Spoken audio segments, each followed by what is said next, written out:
아멘. 좋은 아침입니다. 오늘 2부 예배는 졸업 및 2024년 온두라스 선교팀 파송 예배를 같이 드립니다. 여러분, 졸업이 무엇입니까? 졸업은 학업의 마침과 동시에 파송인 것입니다.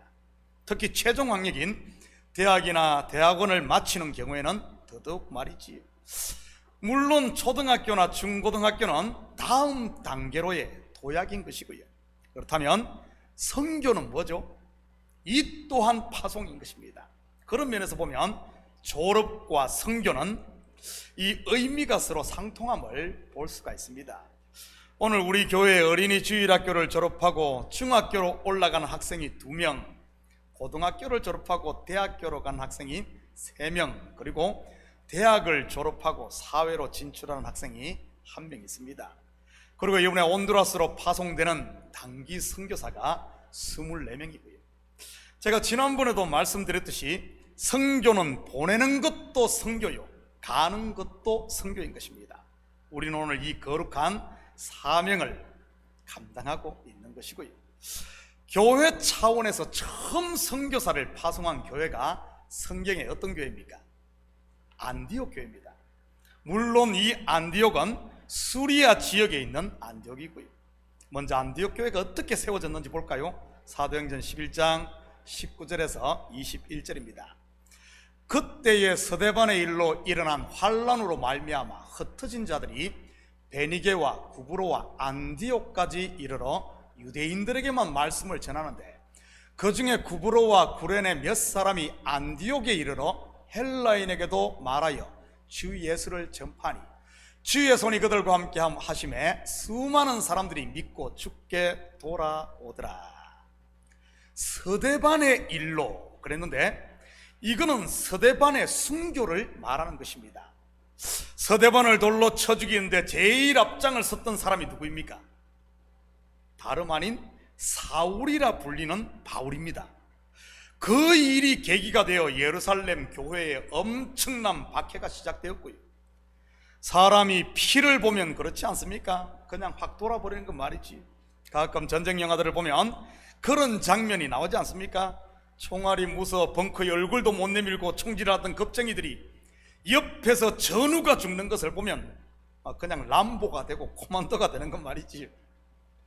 소나기는 피하고 봐야 한다는 우리말도 있듯, 일단 박해의 칼바람은 피하는 것이 상책이지. 한창 부흥의 불길이 타오르던 예루살렘 교회 어떻게 합니까? 유대와 사마리아와 그리고 이방으로 흩어집니다. 속에 성령의 불이 있는 성도들, 흩어진다고 그 불이 꺼질까요? 세상의 불이야 꺼질지 몰라도 한 번 붙은 성령의 불은 쉽게 꺼지지 않는 법이지. 꺼지기는커녕 오히려 더 활활 타오르게 됩니다. 그렇게 해서 세워진 교회가 바로 안디옥 교회인 것입니다. 당시 안디옥은 로마 제국의 통치 아래 있던 수리아 지역의 수도로서 예루살렘에서 약 480km 정도 떨어져 있던 곳입니다. 참 이 제자들 멀리도 갔지요. 요즘같이 자동차나 비행기와 같은 교통수단이 있었던 건 또 아닌데 말입니다. 안디옥의 교회가 부흥한다는 소식을 들은 예루살렘 총회에서는 바나바를 그곳에 파송합니다. 요즘으로 말하면 담임 목사로 보낸 것이지. 바나바가 안디옥 교회에 부임을 하자 더 큰 부흥이 일어났던 것이고요. 결국 그는 그 사역을 혼자 다 감당할 수 없었기에 요즘 말로 하면 부교육자로 바울을 선택합니다. 그것도 신문 광고를 내고 이력서를 받아서 뽑은 것이 아니라 직접 다소에 있는 바울을 찾아가서 데려옴으로 말이죠. 참고로 안디옥에서 다소까지는 226km 정도 떨어져 있습니다. 걸어서 간다면 한 열흘 길 걸리는 거리지. 뭐가 좀 거시기하지 않습니까? 안디옥 교회가 어떻게 세워졌습니까? 다른 사람도 아닌 사울이라는 청년 바울의 박해 때문 아닙니까? 그것도 성령 충만했던 스데반을 돌로 쳐 죽인 살인자 말이지. 그런 바울을 부교육자로 들인다? 여러분 같으면 어쩌겠어요? 교회에 큰 시험을 주고 교회를 다 말아먹다시피 한 사람을 제가 부교육자로 데려온다면 말이지, 아마 저까지 쫓아내려고 하지 않겠습니까? 그런데 안디옥 교회는요, 원수였던 그를 부목사로 모십니다. 어떤 일이 일어난 줄 아십니까? 사도행전 11장 26절입니다. 만남에 안디옥에 데리고 와서 둘이 교회에 1년간 모여 있어 큰 무리를 가르쳤고, 제자들이 안디옥에서 비로소 그리스도인이라 일컬음을 받게 되었더라. 큰 무리를 가르쳤고, 무슨 말입니까? 부흥하던 교회에 더 큰 부흥이 일어났다는 말입니다. 그리고 그곳에서 비로소 그리스도인이라 일컬음을 받게 되지요. 여러분, 안디옥 교회가 단순히 사람이 많이 모이고 부흥하는 교회라서 그리스도인이라 일컬음을 받았을까요? 사실 예루살렘 교회는 안디옥 교회와는 비교할 수 없을 만큼 급성장한 교회인데 말이지요. 베드로의 한 번 설교에 3,000명의 제자가 더하고 후에는 5,000명이 더했으니 말이지. 그런데 그들을 그리스도인이라 부르던가요? 아닙니다. 그런데 안디옥 교회는 그리스도인이라 부름받습니다. 왜 그랬을 것 같습니까? 그리스도인의 뜻이 뭐죠? 예수를 믿는 사람 또는 예수의 사람, 속된 표현을 하면 예수쟁이인 겁니다. 우리말의 이 쟁이라는 단어는 누구에게 붙입니까? 같은 일을 오래도록 함으로 그 일의 전문가가 된 사람입니다. 좀 고상한 말로 하면 장인인 것이지. 그렇다면 이들이 무엇을 했기에 그리스도인, 예수쟁이라는 말을 들었을까요? 여러분, 그들을 보고 예수의 사람, 예수에 속한 사람, 크리스찬, 어떻게 이런 소리를 했어요? 예수님께서 이 땅에 계실 때 하신 가장 큰 일이 뭐죠? 에베소서 2장 14절에서 16절입니다. 그는 우리의 화평이신지라 둘로 하나를 만드사 원수된 것 곧 중간에 막힌 담을 자기의 육체로 하시고 법 조문으로 된 계명의 율법을 폐하셨으니 이는 이 둘로 자기 안에서 한 세 사람을 지어 화평하게 하시고 또 십자가로 이 둘을 한 몸으로 하나님과 화목하게 하려 하심이라. 원수된 것을 십자가로 소멸하시고, 뭐죠? 원수를 위해 자기 자신을 내어주심으로 그를 품은 것입니다. 죽을 죄인의 죄값을 대신 지불함으로 말이지. 그 값이 뭐죠? 바로 생명 아닙니까? 지금 안디옥 교회가 한 것이 무엇입니까? 바로 예수님이 했던 이 일을 한 겁니다. 십자가의 원수였던 바울을 품는 것 말이지. 그것도 자기들을 가르치는 목회자로 모신 것 말입니다. 그렇게 해서 얻은 이름이 바로 그리스도인인 것입니다.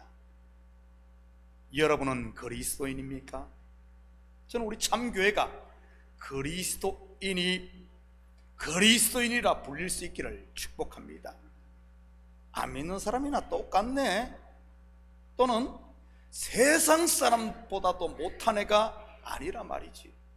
이처럼 교회가 부흥하고 훈련을 통해 경고에 갈 때 하나님이 어떤 일을 합니까? 사도행전 13장 1절에 3절입니다. 안디옥 교회에 선지자들과 교사들이 있으니 곧 바나바와 니게르를 하는 시므온과 구레네 사람 루기오와 분봉한 헤롯의 동생 마나엔과 및 사울이라.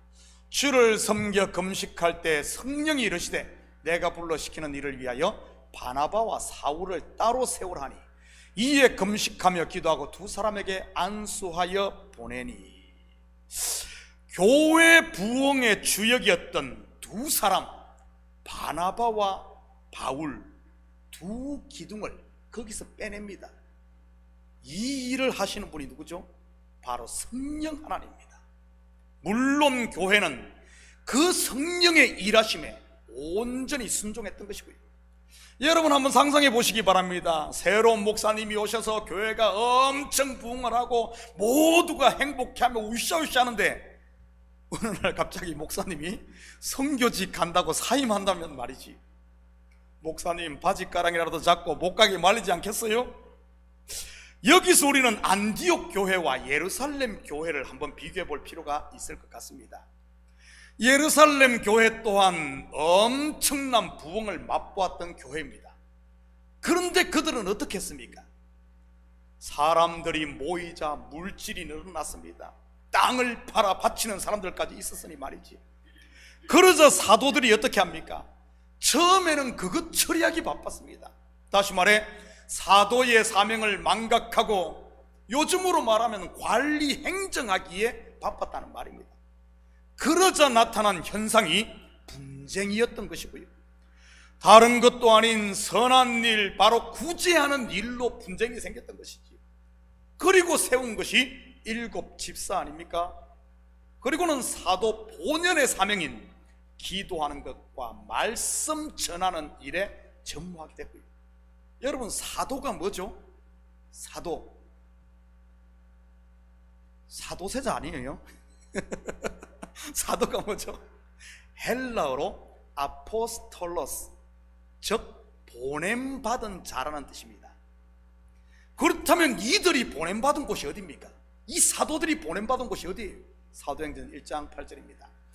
오직 성령이 너희에게 임하시면 너희가 권능을 받고 예루살렘과 온 유대와 사마리아와 땅끝까지 이르러 내 증인이 되리라 하시니라.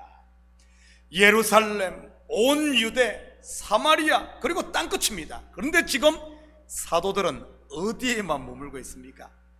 부흥하는 예루살렘 교회, 그곳을 떠나고 싶은 사람 누가 있겠어요? 교회가 부흥하고 막 좋은데 조금만 더, 5년만 더, 10년만 더, 1년만 더 그러지 않겠어요? 보냄받은 자는 떠날 때 떠날 줄 알아야 하는데 말이지. 그러다가 일어난 일이 무엇입니까? 바로 박해인 겁니다. 누가 이렇게 했습니까? 바리새인들과 서기관들입니까? 종교 지도자들입니까? 사울이라고 하는 바울입니까? 물론 겉으로만 보면 그렇게 보입니다. 그렇지만 실제는요, 바로 하나님인 것입니다. 바울과 바리새인들 그리고 종교 지도자들은 하나님이 쓰시는 그냥 막대기였던 것이고요, 박해라는 도구를 통해 하나님은 자기의 뜻을 이루기 위해 이렇게 한 겁니다. 그분의 뜻이 뭡니까? 예루살렘과 온 유대와 사마리아와 땅끝까지 복음이 전거돼 주의 백성들을 찾는 일 아닙니까? 안디옥 교회는 같은 전철을 다시 밟지 않습니다. 분명한 하나님의 뜻과 성령의 음성을 듣고는 거기에 민감하게 반응을 하지. 저는 우리 교회가 깨어있음으로 이렇게 될 수 있기를 축복합니다. 내 안에서만 지지고 볶는 것이 아니라 선교하고 전도하며 지역사회를 섬기는 교회 말이지. 여러분, 교회를 향한 하나님의 뜻, 그 사명이 무엇입니까? 바로 보내는 겁니다. 보내는 것. 선교지로 보내고 세상으로 보내는 것 말이지요. 우리끼리 좋다고 이대로가 좋사하니 하면 안 된다는 말입니다. 그런데 이 시대 교회들이 다 그러고 있진 않아요. 성도가 10명일 때는 30명이 되기를 바라고, 30명 되면 100명, 100명 되면 성전 건축, 그리고 성전이 건축이 끝나면 500명, 1000명, 1000명 되면 3000명, 3000명 되면 5000명, 5000명 되면 3만명. 어떻게든 몸집을 불려 이름을 내려고 하는 건 말이지. 목사만 그러는 게 아니라 장로나 성도들도 말이야. 나 그 교회 다녀 하며 어깨에 힘 좀 주려고 말이야. 이것이 바로 박해를 눈앞에 둔 예루살렘 교회의 모습이 아닐까요? 우물물은 퍼내지 않으면 반드시 썩게 되어 있습니다. 우리가 받은 복음도 마찬가지인 것이고요, 속에만 담고 있고 나누지 않으면 성령 곧 은혜로 시작한 신앙이 결국에는 율법으로 돌아가고 마는 것입니다. 마치 용수철처럼 말이지요, 흙에서 온 인생이니 흙으로 돌아가는 것이지. 제가 지난주 금요일 온두라스 선교팀 헌신 예배 때도 말씀드렸듯이 성경은 창세기부터 전부 하나님의 보내시는 이야기입니다. 아포스톨로스, 파송하는 이야기예요. 하나님이 이르시되 빛이 있으라 하시니 빛이 있었고, 하나님이 이르시되, 무슨 말입니까? 하나님이 말씀을 세상에 보내시니 라는 말입니다. 물론 구속 역사로 보면 이 말씀은 예수 그리스도를 말하는 것이고요, 예수님을 세상에 보내시니, 파송하시니 깜깜한 어둠에 있던 눈먼 자가 눈을 떠 진리의 빛을 보고, 이런 말입니다. 오늘 본문의 이야기 아닙니까? 물론 본문의 소경은 영적으로 보면 저와 여러분이었던 것이고요, 출애굽기에도 보면 호렙산 불꽃들기 가운데서 모세를 불러 그를 파송하지 않습니까? 보내죠. 바로의 압제와 고통 가운데 신음하고 있던 자기 백성들에게 말이지. 모세 또한 자기의 시종이었던 여호수아를 선택해 가나안 땅을 정복하라고 보내고, 그뿐입니까? 우상 숭배의 죄에 빠져 멸망으로 달려가는 이스라엘에게 하나님은 끝없이 자기의 종 선지자를 보냅니다. 예수님께서도 제자들을 훈련시킨 후에는 그들을 각 동네로 파송하지. 저는 우리 교회가 이런 보내는 교회 될 수 있기를 축복합니다. 보내지 않고 붙어만 있으면 어떻게 되는 줄 압니까? 서로 정죄하고 판단하고 싸우다가 결국은 꼰대가 되고 맙니다. 꼰대가 뭔 줄 압니까? 꼰대, 자기 속에 갇혀 자기밖에 모르는 쫀쫀한 인생 말이죠. 쫀쫀한 성도가 되고 말아요. 오늘 제자들처럼 말입니다. 오늘 본문 2절 볼까요? 제자들이 물어 이르되 랍비여, 이 사람이 맹인으로 난 것이 누구의 죄로 인함이니까? 자기니까, 그의 부모니까. 여러분 같으면 눈먼 사람이 있으면 어떻게 하겠습니까? 남이사 눈이 멀었든 뭐 다리가 절든 나하고는 상관없습니까? 불쌍히 여기지 않겠어요? 그래서 어떻게 고쳐줄 수 있을까? 어떤 방법이 없을까? 이게 정상 아닙니까? 지금 제자들은 예수님과 함께 가며 많은 기적을 보았습니다. 그렇다면 어떻게 나와야 정상입니까? 예수님, 이 맹인 좀 고쳐주시면 안 될까요? 이렇게 나와야 되는 것 아닙니까? 근데 제자들은 어째요? 누구의 죄 때문에 저 인간이 저 꼴이 되었냐고 정죄하고 있는 겁니다. 제자들의 이러한 모습이 지금 우리의 모습은 아닙니까? 뭔 일만 있으면 희생양을 만들어 덮어 씌우려고 하는 것 말이지. 혹시 그런 분이 계시다면 이제는 그 자리에 있지 마시고 일어나 세상으로 나갈 수 있기를 축복합니다. 자기가 무슨 터줏대감인 양 죽치관자 걸림돌만 되지 마시고요, 선교 현장으로 가고 전도하러 가고 삶의 현장으로 나가고 말이지요, 성령의 파송을 받아야 하는 것입니다. 맹인들이 있는 세상으로 말이지. 오늘 우리 교회도 24명의 단기 선교사를 파송하지 않습니까? 진리의 눈먼 자들이 있는 세상으로 말이지. 서로 정죄하고 비난만 일삼고 있는 제자들에 비해 하나님으로부터 보냄을 받은 아포스톨로서 보냄받은 예수님은 어떻게 합니까? 6절 7절입니다. 이 말씀을 하시고 땅에 침을 뱉어 진흙을 이겨 그의 눈에 바르시고 이르시되 실로암 못에 가서 씻으라 하시니, 실로암은 번역하면 보냄을 받았다는 뜻이라. 이에 가서 씻고 밝은 눈으로 왔더라. 여러분, 예수님께서 침 뱉다고 치료했다고 그냥 막 사람들에게 침 뱉고 막 치료한다고 그러지 말아요. 바로 시험 들어 교회 떠나니 말이죠. 예수님의 이 행동은 무엇을 말하는 것이겠습니까?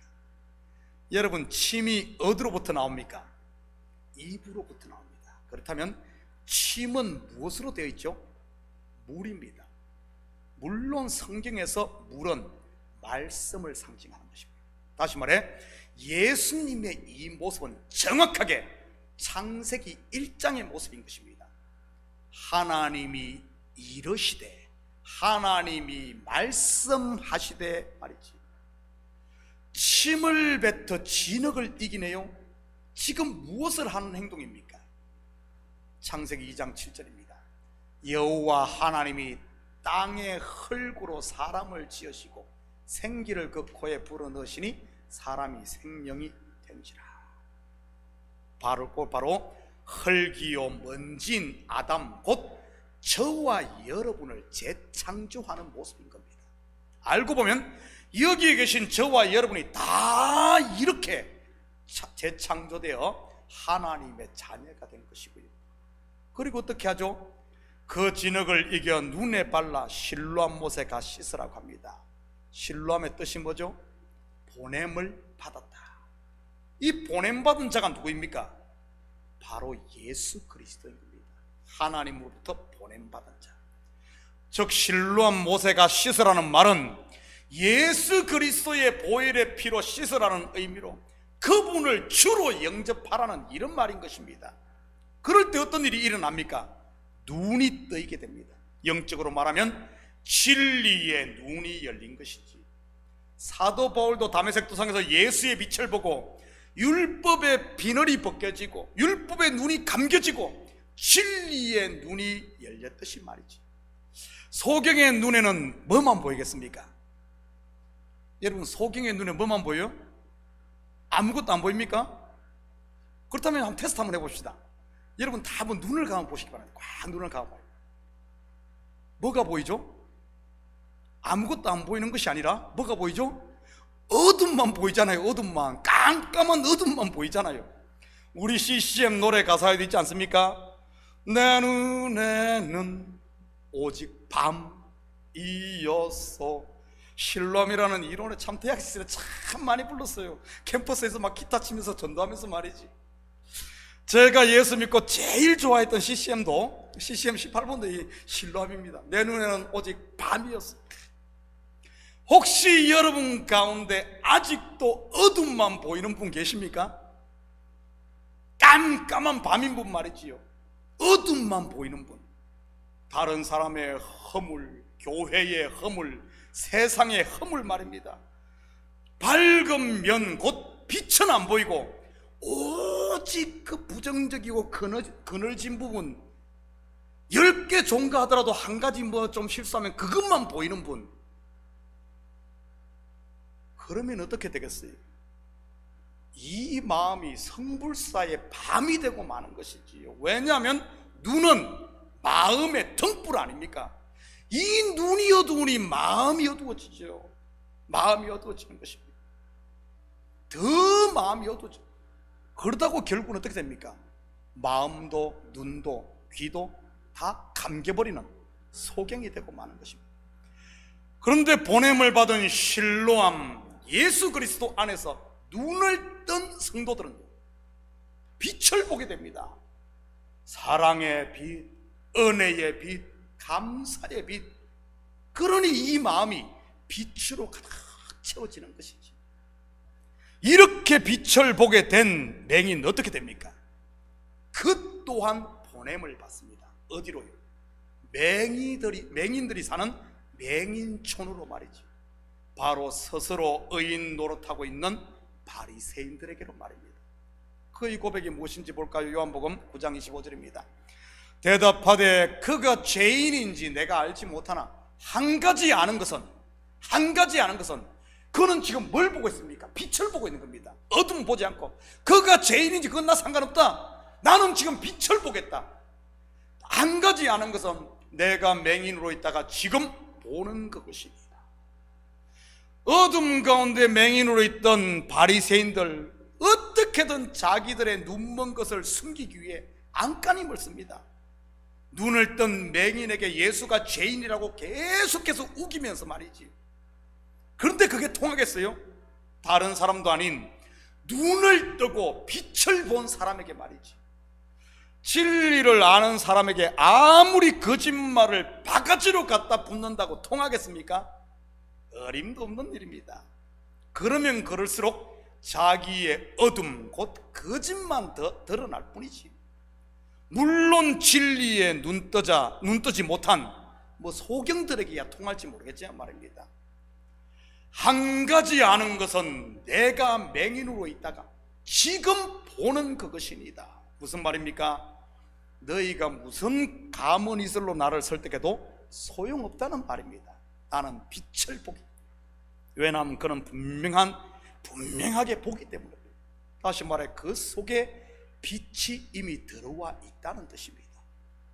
세상이 빼앗아 갈 수도 없고 감출 수도 없는 생명의 빛 말이지요. 성경은 바로 이 빛을 속에 담고 어둠에 찾아가는 것입니다. 이번에 파송되는 24명의 단기 선교사들을 위해 꼭 기도해 주시기 바랍니다.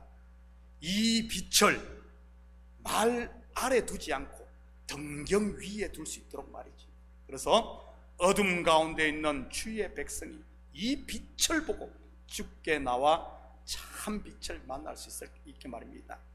사랑하는 성도 여러분, 이 한 주도 그리스도의 제자된 저와 여러분 한 사람 한 사람이 가정과 교회 그리고 삶의 현장인 직장과 사업터에 보냄받은 아포스톨로스, 보냄받은 자임을 잊지 마시고 우리 속에 있는 빛을 세상에 비춤으로 어둠을 비추는 생명의 빛, 복음의 빛으로 사는 복된 그리스도인이 될 수 있기를 예수님의 이름으로 축복합니다.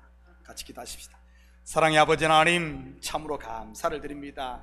우리를 그리스도인으로 부르시고 이제는 아버지는 우리 속에 있는 빛을 어둠 가운데 있는 세상으로 보내 밝히기를 원하신 하나님, 아버지 하나님, 두려워하지 말고 놀라지 말고 우리의 발걸음을 담대히 예루살렘을 넘어 온 유대와 사마리아와 땅끝 가정과 직장으로 아버지 하나님 향할 수 있는 저희들 되게 도와주시옵소서.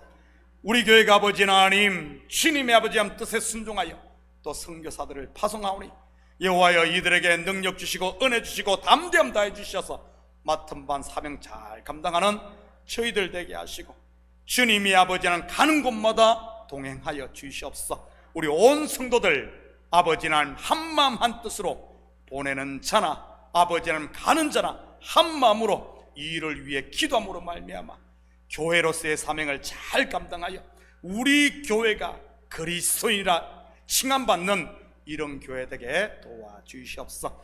감사드리며 예수님의 이름으로 기도드립니다. 아멘.